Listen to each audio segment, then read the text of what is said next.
I stare at my phone, the wedding dress pooling around me like spilled milk. The screen glows with the message that shatters my world. I can't walk you down the aisle. Marissa's event is too important to miss. I'll try for the reception. My father's words blur as tears flood my vision.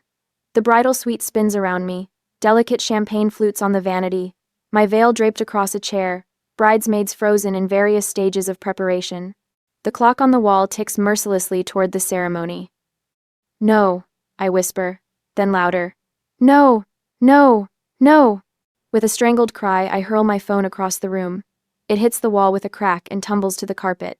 My bridesmaids gasp in unison, Jessica's mascara wand suspended in midair, Tara's mouth forming a perfect O. Ari, what happened? Tara asks, taking a tentative step toward me. I can't answer, can't breathe. The room shrinks, walls closing in, my chest tightening until each heartbeat feels like a hammer against my ribs. The diamond engagement ring weighs heavy on my finger, a promise about to be fulfilled while another lies broken. The door swings open, and Melanie, our wedding planner, bustles in with her clipboard and perpetual efficiency. 3 hours until we need to line up, ladies. She stops abruptly, sensing the tension. What's going on? My father. The words scrape my throat. He's not coming. Not coming? Melanie's professional composure slips momentarily. But the ceremony, we planned everything around him walking you. Well, he's not. My voice sounds foreign to my own ears, brittle and sharp. My sister's event is apparently more important than my wedding day. The words hang in the air, their truth more painful spoken aloud. The memory rises unbidden, standing beside my mother's casket 17 years ago. My 13-year-old hand clutched in my father's as mourners filed past in a blur of black. I'll always be there for the important moments, Ari, he'd promised, his voice rough with grief. You and I, we're a team now. What a beautiful lie that had been. 9 months ago, when Ethan and I had set the date, Dad had seemed genuinely happy. We'd sat at his kitchen table, wedding magazines spread between us, and he'd placed his hand over mine. Nothing would make me prouder than walking you down the aisle, he'd said, eyes crinkling at the corners. For once, I'd believed him. The first warning sign came 3 months before the wedding, when Marissa called to announce her career celebration, scheduled for the same day. It's just bad timing, Dad had said during our Sunday dinner, pushing peas around his plate. I'm sure we can work something out. The ceremony is at 4, I'd reminded him. Her event isn't until 7. You can easily make both. The drive between venues, he'd hedged, is 45 minutes. I checked Dad. I'd reached for his hand. This is my wedding day. He'd squeezed my fingers. Of course I'll be there, sweetheart. We'll make it work. 2 weeks later, the traffic might be bad that weekend. Then, Marissa really needs family support for this promotion. Last week, I'm not sure about the timing.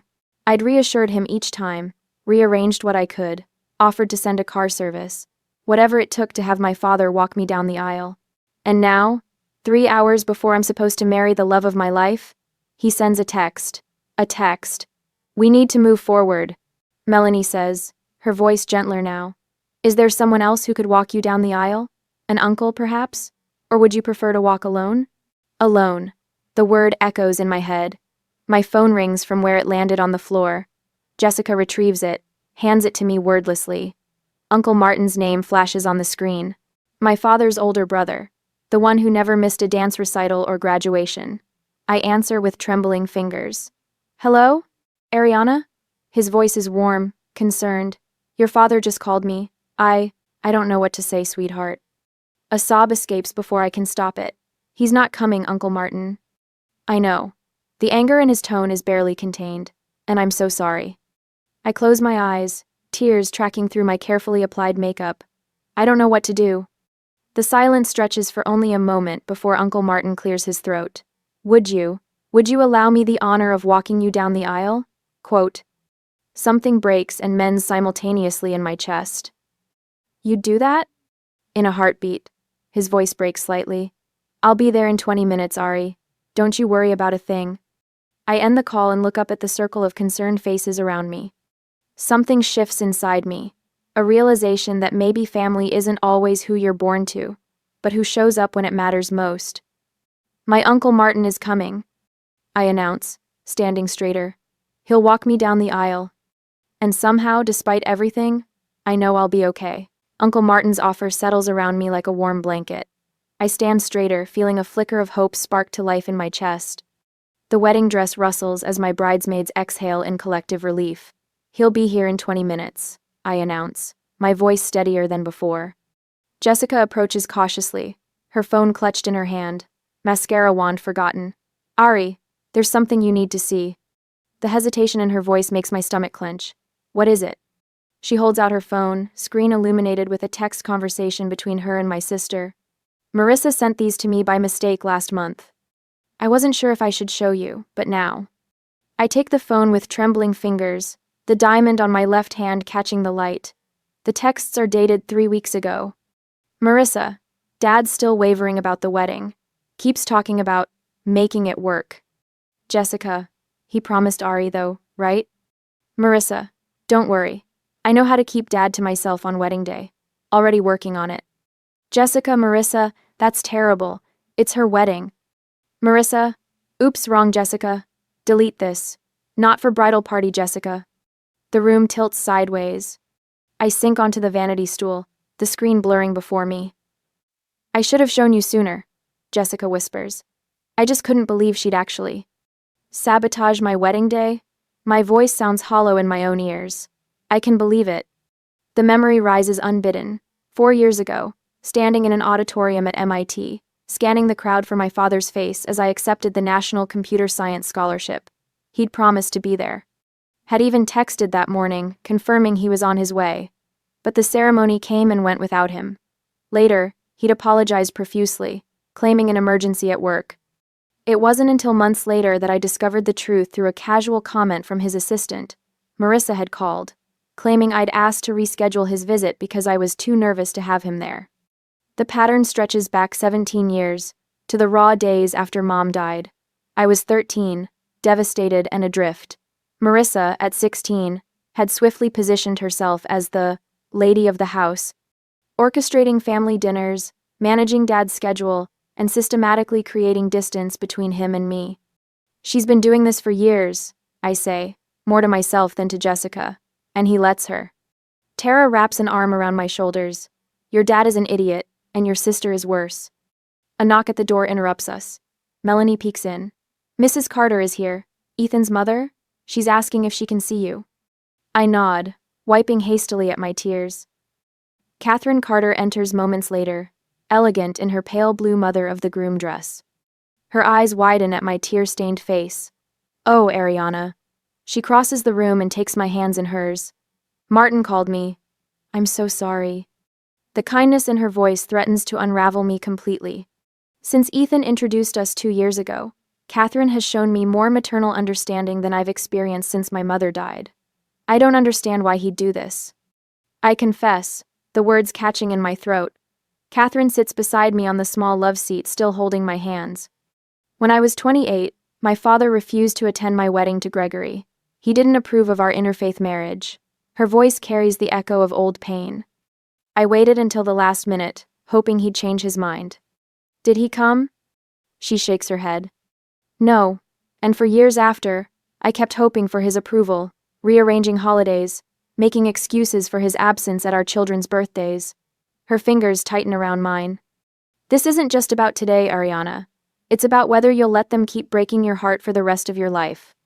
The truth of her words lands like a physical weight.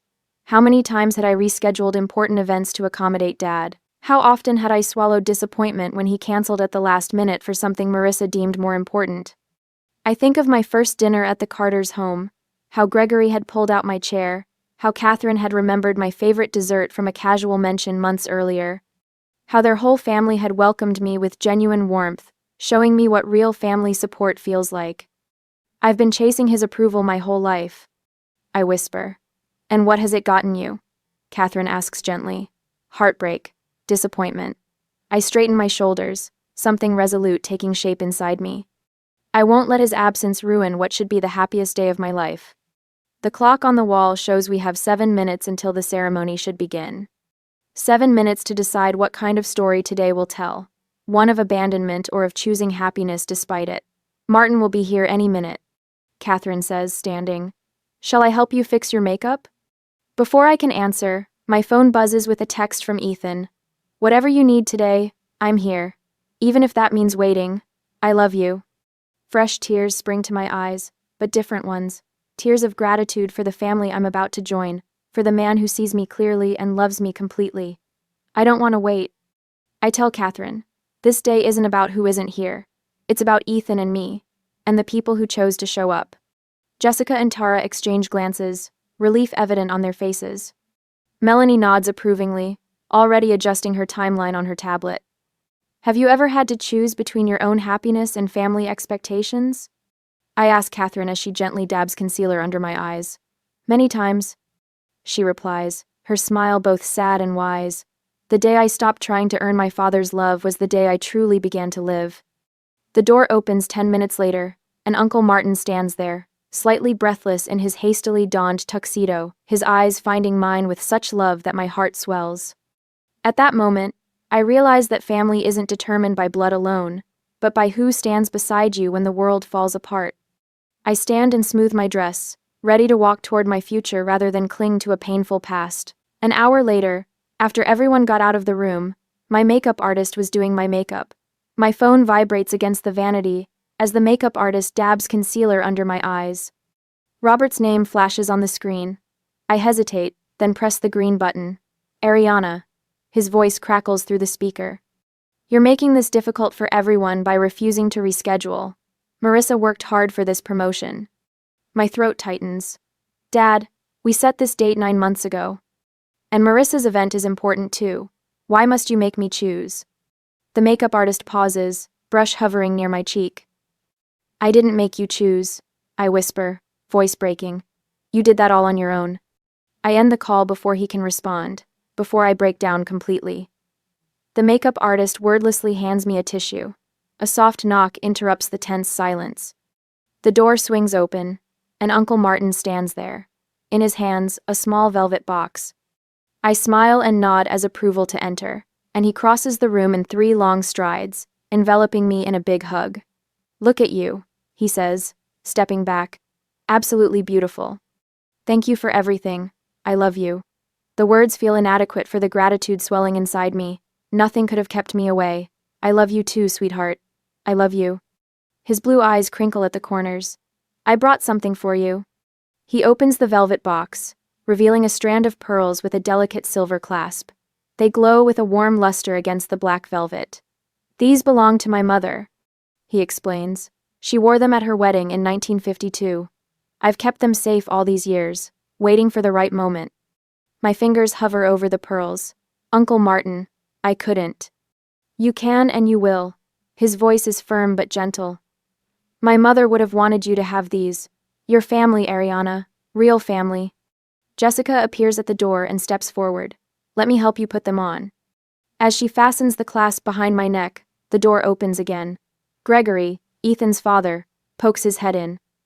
Martin, I brought that boutonniere you asked for. The 2 men exchange a glance loaded with unspoken understanding.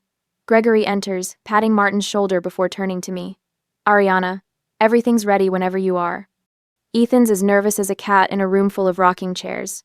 His attempt at levity brings a small smile to my face. I just need a few minutes with my niece, Martin says. Gregory nods, squeezes my hand, and leaves. My bridesmaid follows his lead, filing out until only Martin and I remain. Ariana, Uncle Martin guides me to sit. I need to tell you something. He perches beside me, hands clasped between his knees. When I graduated college, my father refused to attend the ceremony. What? Why? He wanted me to take over the family business. When I chose teaching instead, he saw it as a betrayal. Martin's gaze turns distant. I waited at that ceremony, scanning the crowd for his face. He never came. My heart aches for the young man he'd been. I'm so sorry. I'm so sorry. Some men don't recognize what truly matters until it's too late, he continues. My father realized his mistake years later, but we'd lost so much time. I touched the pearls at my throat. Did you forgive him? Eventually, but I never forgot who showed up that day instead. My mother, wearing these pearls. His fingers brushed the necklace. She told me she was twice as proud, to make up for his absence. Melanie appears in the doorway. We need to practice the walk before guests arrive. Martin stands, offering his arm. Shall we? In the empty chapel, sunlight streams through stained glass, casting rainbow patterns across the aisle. The photographer adjusts her equipment, planning new first-look photos with Martin instead of Robert. We'll start here, Melanie demonstrates, then proceed at this pace. Martin and I take our positions. With each practice step down the aisle, something shifts between us. A bond strengthening, a silent understanding growing. His arm feels solid beneath my hand, his steps measured and sure. After the third walk-through, we pause at the altar. Tears I've been fighting all day finally spill over. What's wrong, sweetheart? Martin asks. I'm afraid, I confess, voice barely audible, that when I look back on today, all I'll remember is who wasn't here. Martin takes my hands in his. Then let's give you something beautiful to remember instead. He reaches into his pocket, withdrawing a handkerchief with the initials LMP embroidered in the corner. Your mother's? I ask, recognizing the letters. He nods. Linda Marie Parker. She gave this to me before she passed. Said someday you might need it. The simple cotton square with my mother's initials feels like a message across time. I press it to my cheek, breathing in the faint scent of lavender. Uncle Martin, I don't know how to thank you. You don't need to thank me, Ariana. His voice roughens. Family shows up. That's all there is to it. Behind us, the chapel doors open. Guests begin to arrive, murmuring quietly as they find their seats. Almost time, Melanie announces. Martin straightens his tie. I have one question before we do this. What's that? Would your mother have approved of Ethan? The question catches me off guard, but the answer comes immediately. She would have loved him. Then she's here too, Martin says simply. In these pearls, in that handkerchief, in your heart. The people who truly love us never really leave. I stand taller, feeling the weight of the pearls against my collarbone, the soft handkerchief tucked into my bodice. I'm ready, I tell him, and for the first time today, I truly am. Martin offers his arm once more. Then let's go make some memories worth keeping. As we take our position behind the closed doors, waiting for the music to begin, I realize something profound. The person who deserves to be called family isn't always the one you're related to, it's the one who shows up when it matters most. 2 hours later, we have finalized the steps, my preparation, everything. I am counting the minutes till the ceremony begins. Through the draped windows of the preparation room, I catch glimpses of guests settling into white chairs on the lawn, their summer attire a kaleidoscope against the deep green of the gardens. Someone steps in front of my view, and I turn to face Uncle Martin. Are you ready? He asks, adjusting his boutonniere with steady fingers. The question carries more weight than he knows. Am I ready to walk down the aisle without my father? Am I ready to embrace this new definition of family that's forming around me like a protective circle? I touch the pearl necklace at my throat, cool against my skin. I am. Martin stands before me in his perfectly fitted tuxedo, the fabric hugging his shoulders just right. When he arrived 2 hours ago, breathless and determined, I never expected this transformation, from crisis to something that feels strangely meant to be. Your mother would be so proud, Martin says, his voice catching slightly. And Robert, well, he's made his choice. Through the door, I hear the string quartet transition to a new piece, signaling 5 minutes until the processional begins. My bridesmaids gather their bouquets, arranging themselves in the order we practiced yesterday. Jessica squeezes my arm as she passes. You look radiant, she whispers. Nobody will be thinking about who isn't here. But I know some will. Empty chairs have their own presence. Melanie appears with her headset and clipboard. Everyone's seated. Ethan is at the altar with the officiant. She studies my face. You good? I nod, surprised to find it's not a lie. The devastation from earlier has transformed into something else. Not quite peace, but resolution. The doors open, and my bridesmaids proceed one by one down the path toward the ceremony space. Then it's just Martin and me, waiting for our cue. He offers his arm. I've never been more honored than I am right now, sweetheart. His eyes shine with unshed tears. Not in my whole life. The music shifts to the wedding march, my signal. We step forward together, emerging from the shadows of the estate into brilliant sunshine. The assembled guests rise in unison, faces turning toward us. The white rose petals lining the path flutter slightly in the breeze. Each step feels momentous, each breath a conscious choice. Martin's arm is solid beneath my hand, his pace perfectly matched to mine. Halfway down the aisle, I spot Ethan. His eyes lock with mine, and tears spill freely down his cheeks. Not tears of pity, no, something else entirely. Something that looks remarkably like gratitude. Next to him, his parents beam with unmistakable pride. Catherine, who showed up this morning and helped me with makeup and hairstyle, nods encouragingly. When we reach the altar, Martin turns to face me. The familiar scent of his aftershave, the same he's worn since I was a child, wraps around me like a memory. With all the love of family, chosen and given, he says, placing my hand in Ethan's waiting palm. The celebrant steps forward, her voice carrying across the garden. Welcome, beloved friends and family. We gather today to witness the joining of Ariana and Ethan in marriage. She pauses, her gaze warm as she looks between us. I want to acknowledge the special role Martin has played today. Some bonds are forged through blood, others through choice. Both can be equally sacred. A murmur of approval ripples through the guests. From the corner of my eye, I see several of my father's relatives shift uncomfortably in their seats. Let them. This moment belongs to those who chose to be present. The ceremony unfolds like a dream, vows exchanged, rings placed on trembling fingers, a kiss that tastes of promise and new beginnings.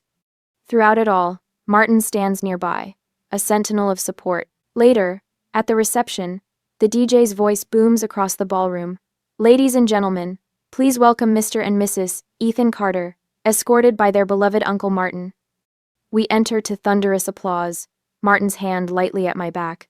The space transforms with twinkle lights and flowers, creating a canopy of stars above the dance floor.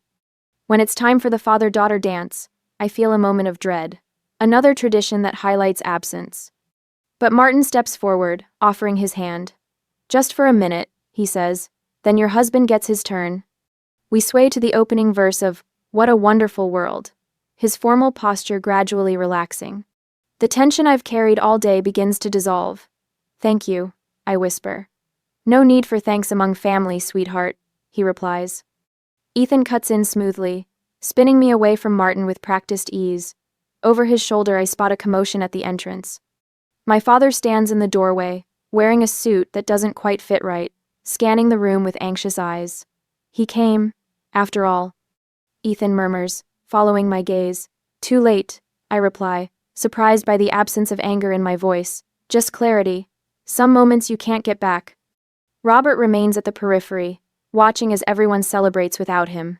For the first time, I don't feel the pull to make things easier for him, to bridge the gap he created. Martin approaches him with quiet dignity, and I turn away, focusing instead on the man whose hands hold mine with such care. Are you okay? Ethan asks.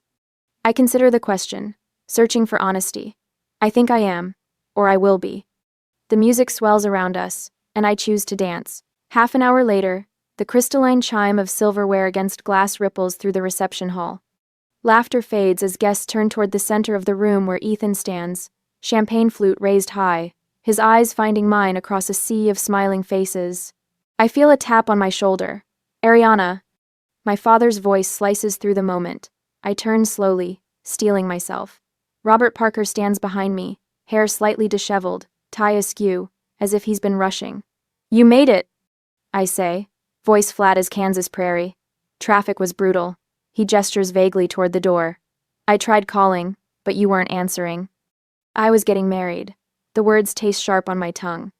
His eyes flick around the reception, taking in the elegant centerpieces, the fairy lights draped from exposed beams, the happiness radiating from every corner of the room. Everything he missed. You could have made this easier, you know. Pushed the ceremony back an hour. Made what easier, Dad? Your choice? Before he can answer, Cousin Daniel appears at my elbow. His typical easygoing manner has vanished, replaced by something harder, more determined. Sorry to interrupt, Daniel says, not sounding sorry at all. He holds his phone out. But I thought you both should see this. The screen shows a group chat with Marissa and several friends. Heading to Murphy's for drinks. Dad skipped Ari's wedding for this, so you better show up. A series of photos follows. Marissa and maybe 15 people at a bar, cocktails raised, smiling broadly. Timestamp, 4:30 p.m., halfway through my ceremony. At first she said 7 o'clock, but I guess she changed the meeting time to prevent my dad from coming. That's her career event? My voice barely rises above a whisper. Daniel swipes to another screenshot. A text from Marissa to someone named Jen. Dad will have to choose between us. I'll make sure he chooses me. The air leaves my lungs in a rush. Daniel isn't finished. She changed the dates and time of her drinks 3 times. He opens a calendar app, showing invitations with different dates, each adjustment aligning perfectly with our wedding date changes when we had venue issues last month. I look up at my father. The color drains from his face like water down a drain, leaving behind something ashen and hollow. Robert. Uncle Martin approaches, champagne in hand. I didn't know you'd made it. My father doesn't acknowledge him. His eyes remain fixed on Daniel's phone, on the evidence of his daughter's manipulation. I didn't realize. He begins, then stops. Starts again. Ariana, if I had known. You would have what? The question hangs between us like a physical thing. Shown up? Kept your promise? Been there for once in my life when it actually mattered? Heads turn. Conversations nearby halt. My father notices, straightening his posture. I want to apologize, he announces, voice carrying. Guests shift uncomfortably in their seats. Not here, I say firmly. Not now. But I need to explain. No. The word comes out stronger than I expected, carrying across the sudden quiet. You made your choice 2 weeks ago when you started looking for excuses not to come. Now I'm making mine. Something shifts in the air between us.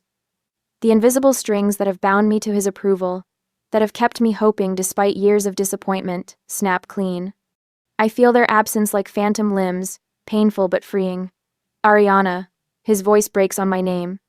Enjoy the reception, Dad. I turn away, walking steadily back to where Ethan stands with his parents, their faces a mixture of concern and pride. Catherine, my mother-in-law, squeezes my hand as I rejoin them. Are you all right? Yes, and surprisingly, I am. I really am. From the corner of my eye, I watch Uncle Martin approach my father, who stands isolated at the edge of the dance floor. Martin speaks softly, hand on Robert's elbow, gently steering him away from the center of the celebration. She deserves this day without further drama. I hear Martin say as they pass our table. You can talk tomorrow. My father's shoulders slump in resignation as Martin leads him toward the bar in the far corner. For the first time, Robert Parker looks small to me, not the towering figure whose approval I've sought for 17 years, but just a man who made poor choices and is beginning to recognize their cost. Ethan's hand finds mine under the table. You okay? I nod, feeling the weight of the day, both its sorrows and joys, settle into something bearable, even beautiful, better than okay. The DJ announces another dance. As Ethan leads me to the floor, I catch sight of my father watching from the periphery, Martin standing guard beside him. The pain in Dad's eyes is real, but so was mine when I read his text this morning. Some wounds need air to heal properly. Some truths need to be spoken aloud before new beginnings can take root. Tomorrow will bring its own challenges. There will be difficult conversations, perhaps tentative steps toward understanding. But tonight belongs to the family I've chosen, the one that showed up when it mattered most. As Ethan pulls me close, I realize that sometimes walking away isn't an ending.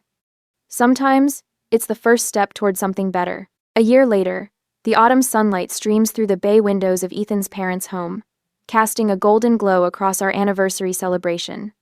I adjust the small corsage on my wrist, white roses, just like my wedding bouquet, and smooth my hand over the slight swell of my belly. To Ariana and Ethan, Catherine raises her glass, her eyes crinkling at the corners. 1 year of marriage and a lifetime of joy ahead. The small gathering clinks their glasses.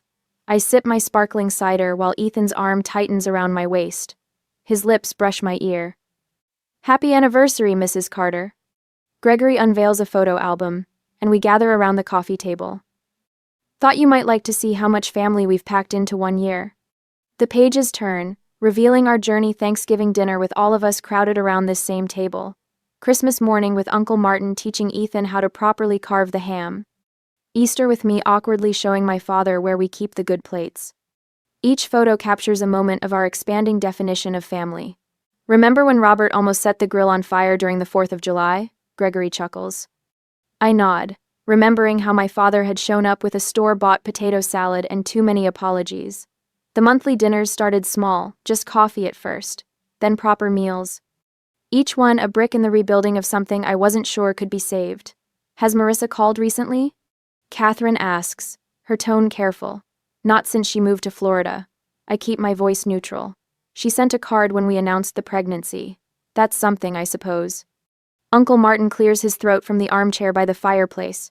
He's aged this past year, the lines around his eyes deeper, but his smile remains steadfast. I have something for you both. From beside his chair, he produces a package wrapped in tissue paper. My fingers tremble slightly as I unwrap it, revealing a delicate baby blanket in soft cream yarn. Alice knitted it before she passed. Martin says, his voice thick. Said it was for the next generation, whenever that might be. Seems the time has come. I trace the intricate pattern, thinking of Martin's wife I never met but whose legacy touches me still. It's beautiful, I whisper. The doorbell rings, and Ethan returns moments later with my father. Robert stands awkwardly in the doorway, clutching a weathered photo album. Sorry, I'm late, he says, his eyes finding mine. Traffic on the bridge was backed up. An old excuse that once would have twisted my heart. Today, I simply nod. We're just looking at photos. Join us? He settles on the edge of the sofa, opening his album. I found these yesterday. Thought you might want to see them. Inside are photos I've never seen my mother pregnant with me, her hand resting on her belly just as mine does now. I'm sorry I wasn't there when it mattered most, he says quietly. I can't change the past, but I'd like to be here for your future, for my granddaughter's future. I don't promise immediate forgiveness, but I take his hand, one day at a time. Later, as we gather for a group photo, I find myself between worlds, Ethan's steady presence on one side, Uncle Martin's gentle guidance on the other, my father hesitantly joining our circle. I place my hand on my growing belly, feeling the slight flutter that might be a kick or might be my imagination. Our daughter will know what real family loyalty means. I tell Ethan as Catherine adjusts the camera timer. The shutter clicks, capturing this moment of redefined family, some bound by blood, others by choice, all connected by the promises we choose to keep. I've learned that family isn't just about who raised you. It's about who shows up when it matters most. And sometimes, if you're lucky, it's about who gets a second chance to show up right.